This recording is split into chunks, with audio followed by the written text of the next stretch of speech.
South, and that was Louisiana and Texas and Oklahoma. And he had a really good run. And I'll never forget.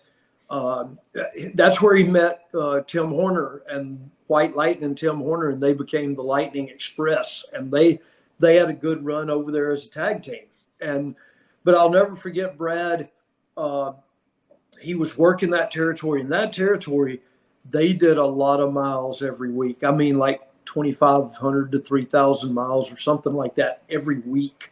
And so I remember Brad, I think they may have run Biloxi or something like that. Well, Biloxi's like 2 hours from here, here being Gulf Breeze, Pensacola Beach.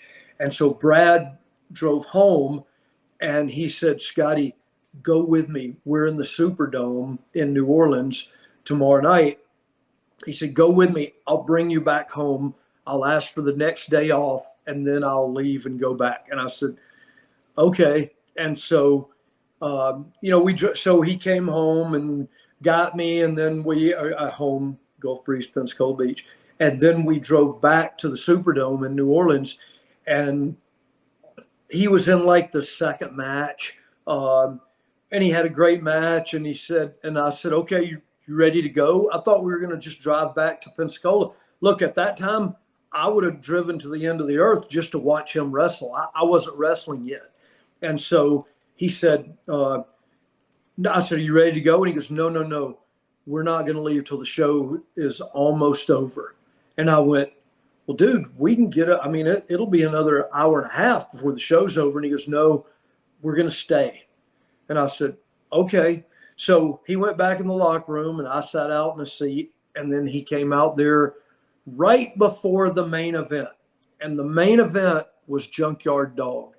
And I know everybody in the world knew him as Junkyard Dog. His name was Junkyard Dog Sylvester Ritter. And so it came time almost for his match, and Brad waved at me like, come on. Well, I thought we were leaving. So I go down there and start walking towards the door, and he goes, where are you going? I said, I thought we were leaving. He goes, no, come here, man. He said, this is the reason we stayed. I want you to see Junkyard Dog's entrance. And I said, okay. And so, to me, I didn't work that territory. So I didn't know the kind of star JYD was. I had no idea.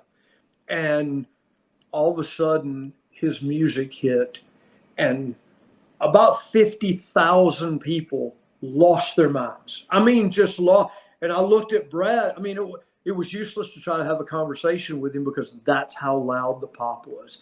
And I looked at him like, oh my God, man. Because look at Continental, we'd draw 7,000 or 8,000 people and it would be a huge pop. But we're in the Superdome and there's 50,000. It was nuts back then. And so he gets this unreal pop. And he gets in the ring, and he had a dog collar and a chain on, and he was swinging it. And he got in the ring, and when the music stopped, dude, I'm getting chills telling you about it. That's how cool it was.